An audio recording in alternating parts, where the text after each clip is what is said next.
You're listening to the Cyberwire Network, powered by N2K. Every year, we think next year we'll have solved the phishing problem, but it just seems to be a pesky problem that doesn't go away.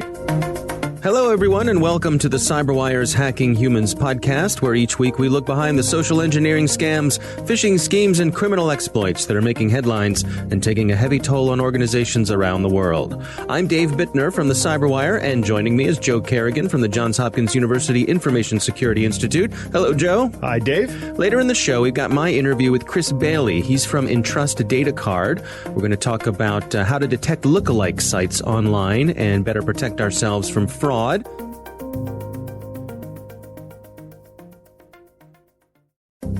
And we are back. Joe, before we get into our stories this week, we got a note from one of our regular listeners. This is Russell from Down Under. Okay. And before I say Down Under, I really want to say Down Under with an Australian accent. Right. But Russell wrote in and said, if you read this on air, please don't try an Australian accent. A specific request from Yes, Russell. Yes. He said, your attempt last week at Slab's accent was so bad, I nearly drove off the road laughing so hard. So, all right, Russell, thank you for listening. I will resist. Resist the urge. The urge to do my terrible Australian accent. I wonder how good Russell would be at doing an American accent. I'd like to hear anybody do an American accent. All right.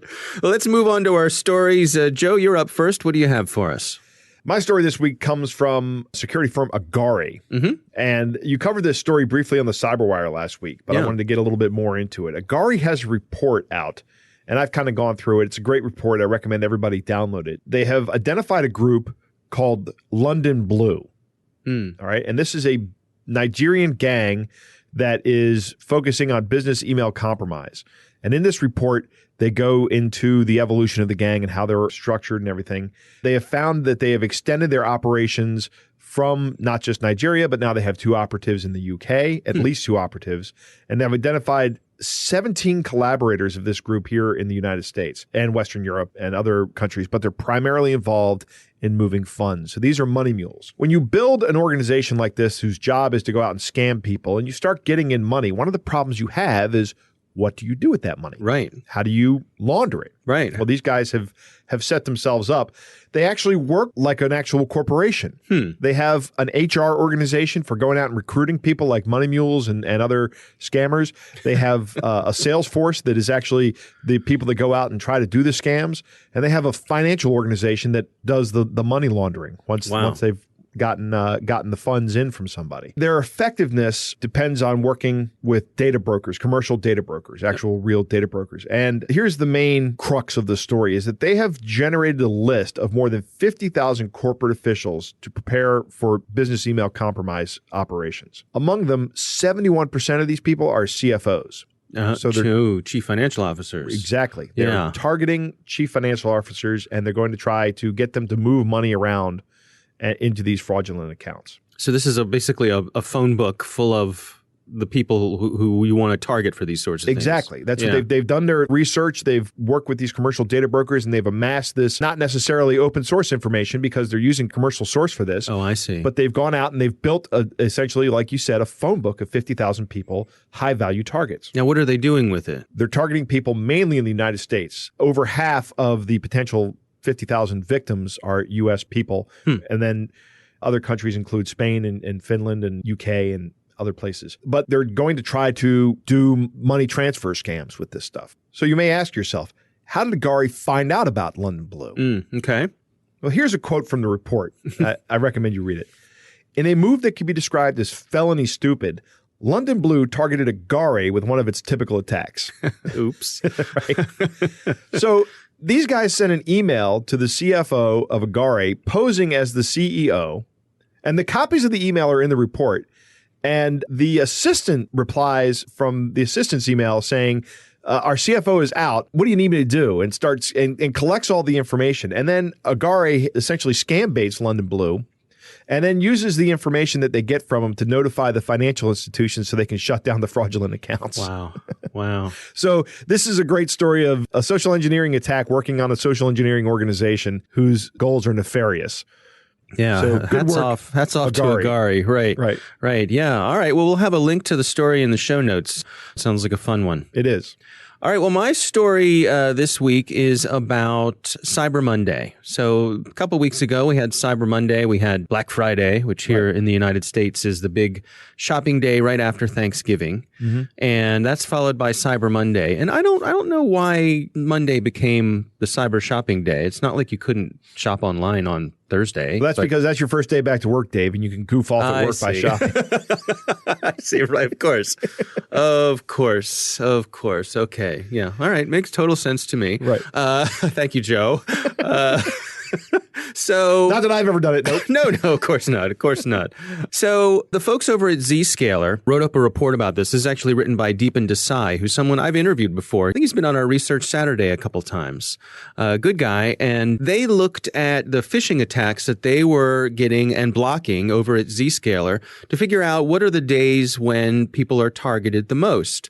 Now, I don't know about you. I would have expected that Cyber Monday probably would have been the big day, because that is the biggest shopping day. For online shopping. Online shopping, right. Amazon put out statistics. I believe it was their biggest shopping day ever. Right. Now, what Zscaler discovered by tracking these phishing attempts was that it was actually the Wednesday before Thanksgiving, the day before Thanksgiving, that was the busiest day when it comes to phishing attempts. Huh. Now, why do you suppose that is? Any guesses? Let me think about this one for a minute. Mm-hmm. All right, Dave, you stumped me. What?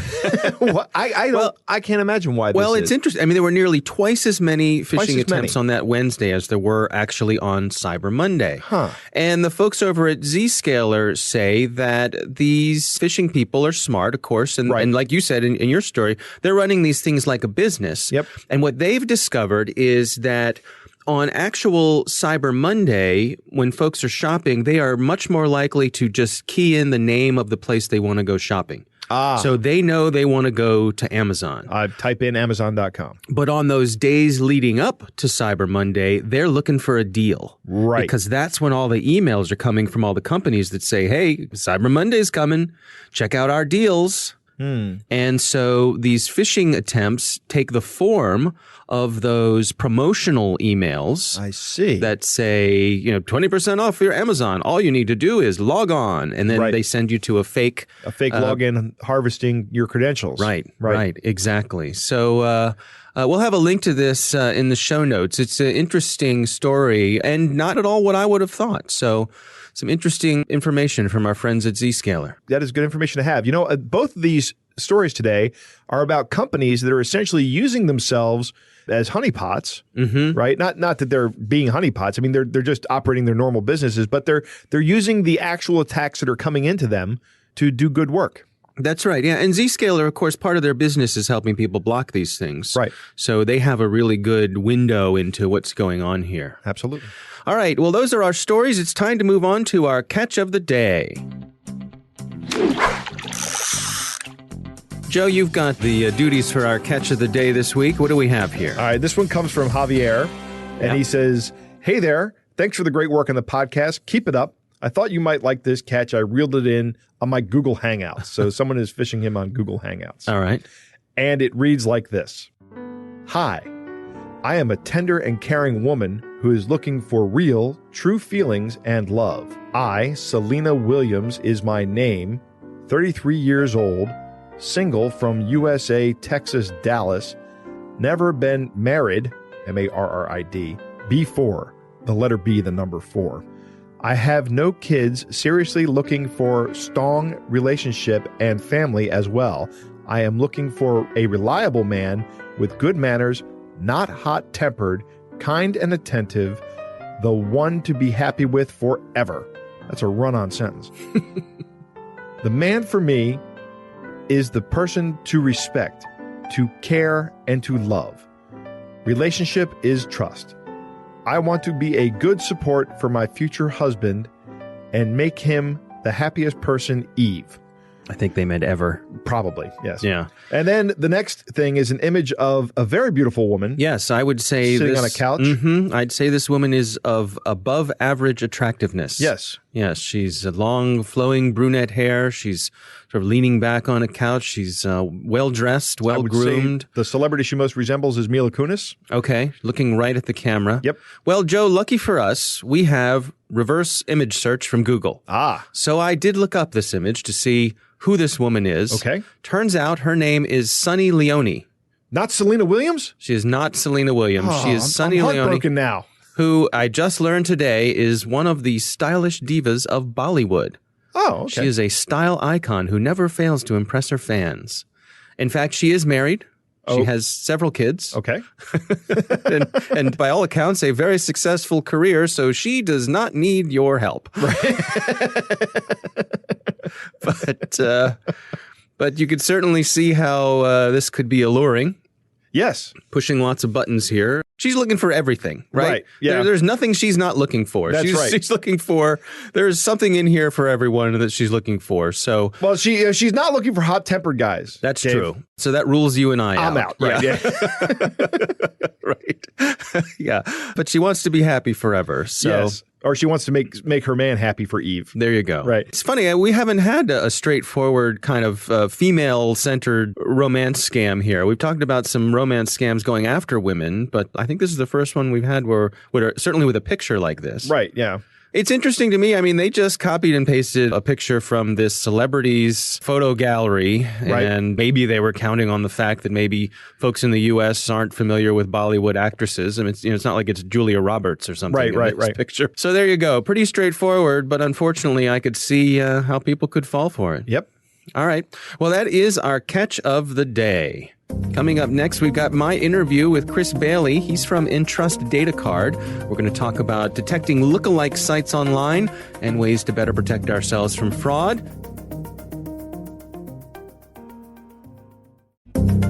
And we are back. Joe, I recently had the opportunity to speak with Chris Bailey. He's from Entrust Data Card. And we talked about detecting lookalike sites online, as well as ways to protect ourselves from fraud. So here's my conversation with Chris Bailey. The first thing you might want to do is, if it is your bank, you might want to just type in the website of your bank directly into your browser. Another thing you can do, most people don't know about this, but many of the banks that you go to today, Bank of America or JP Morgan Chase or US Bank, PayPal, when you go to those websites, they'll have a special indicator in the browser, and it's called an extended validation indicator. It actually will show you either the name of the organization and the country it's associated with, or it'll actually show you that information in green. And that actually is also a really good indicator for the average person to look and see if they're actually at their real bank. Now, can you give us some insight? What's going on under the hood here with this extended validation certificate, and how does it differ from the regular lock symbol that we see in our browsers? Going back into the 90s, the lock symbol first started to appear. We were trained to look for the lock symbol. If you see the lock symbol, it's safe. Over time, the lock symbol has not actually meant the same thing as it did back then. Back then, it was a good idea to look for the lock symbol. But today, the lock symbol really just means that the website is encrypted. When you see sites with the lock symbol, you know it's encrypted. But if you also see the identity information associated with them, let's say that the organization name is right there beside the lock symbol, then you know it's gone through a higher level of verification. And that verification involves the organization being vetted by a third party called a certification authority. And that process is pretty thorough. The CA, our certification authority, will actually go and try to figure out the company is legit, is a company in good standing. It also will try to prove that the person who's associating or who's trying to request that identity has the right to do so. It's a very different type of process than just getting an encrypted certificate, which is generally anonymous nowadays, and most of the time is free. Now, from the browser provider's point of view, this is a difficult thing to spoof or impossible. In other words, that company's name would not be displayed there had they not gone through this process? That's correct. It's a difficult thing to spoof. It actually has a very good track record of not being associated with the type of fraudulent activity, phishing, that we're talking about. Really, the primary reason is because we actually have to identify, the participants in the process ordering these higher level of identification. The person who is trying to get it doesn't want to be identified if they actually are indeed trying to do something fraudulent, because they just create a forensic trail for themselves. I see. For example, I'm looking at one right now from Twitter, and it says Twitter Inc., and then in brackets it says U.S. What's the significance of the location indicator there? The location indicator means that the company, Twitter, is located in the U.S., and if you were to see that organization was in RU, for example, that would mean it's in Russia. That might not be the place that you want to have your browser pointed to. So that is just an indicator that this is the organization, Twitter, that's located in the United States. So in terms of, consumers protecting themselves, not every organization is using this. What's sort of a best practice to make the best use of this additional security? The most commonly phished sites, generally, not all of them, but it's increasing all the time. But they generally will have these types of certificates, identifiers in the sites. And so you can go to, let's say, Apple, or you can go to one of your banks, where these will give you an increased level of assurance that you're actually at the right place. And because banks are so frequently attacked because they're a rich target for these types of fraudulent activities, the vast majority of banks actually have, at least the large ones, have these types of certificates. And it's increasing. It's been a trend. In North America, at least, is the majority of them. Now, I'm looking at our own website here at the Cyberwire, and I'm proud to say that we take part in this. But I'm curious, for small organizations who want to add this to give their customers that extra sense of assurance and security, what's the process for going through this? Sure. Well, they'll need to work with either their web hoster or go to a certification authority and directly. And the certification authority will go about trying to make sure that the organization that is associated, that they're claiming they're associated with, is indeed legitimate. So in order for us to do that as a certification authority, we literally will go to the Secretary of State and try to find the records that are associated with that. And we go through a few other processes, as calling the person through those connected lines, and we can do other mechanisms. We also want to make sure that they have access to that domain, that they're not actually trying to get something for your example, you have Cyberwire. We want to make sure that is indeed something they have legitimate access to and can control. And after we do that, we issue the certificate with the information of the organization that we've just gone through a verification process. And then that's placed on the website. And everything after that is automatic. It just shows the identity in the browser. So that information that's being displayed is actually generated from the validation organization, not the folks posting the website? It's actually cryptographically bound to something called a digital certificate. And that digital certificate is placed on the server. And then the CA, the certification authority, really has only a few services it offers after the fact. They actually will maintain that the certificate is still in good standing via revocation services, which are not commonly used, but we have to have that just in case it's needed. But the web hoster is the one that actually will ultimately bind that certificate to that website, and the browser does all the work after that. So what do you think, Joe? That's a really interesting look under the hood of that particular bit of technology there. Yeah, I think it's a great introduction to the feature of extended validation certificates. Yeah. First, I want to tell you that I can teach a novice how to create a fake web page in an afternoon. Okay. It's remarkably easy. It is essentially a copy and paste, and then you correct any errors that you have. Very simple to do it. Because HTML, the language that the web is laid out in, is just text that's copied down from the server when I request a web page, I can easily view that HTML. Yeah. Your browser says you can view the code. Right. Yeah. I have to be able to see the code in order to see the web page, so therefore I can copy the code, no problem. Right. And I can create a dummy website that looks exactly like a legitimate website in an afternoon. Yep. Or I can teach someone to do it in an afternoon. I can do it in an hour. Couple things that Chris talked about here. Number one, type the address in yourself. Right. Always a good idea. Always a great idea. Don't recommend that. He said that the CyberWire, you guys talked about the CyberWire having one. We do.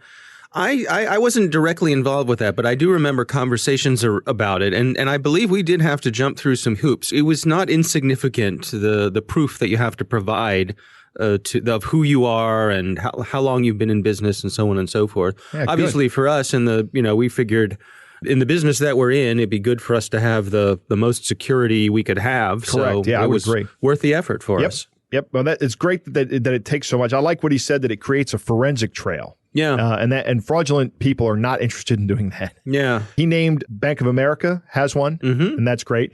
We did a look around for local banks here in Maryland. Only one, Sandy Spring Bank, has a validation certificate. Yeah, it was interesting to me that we were poking around. I guess I thought more would have it than it seems do. There are even some national banks that don't have this, and they should all get on it right now. I'm not going to name names here, but at some point in time, I will. All right. So you're on notice, banks. There you go.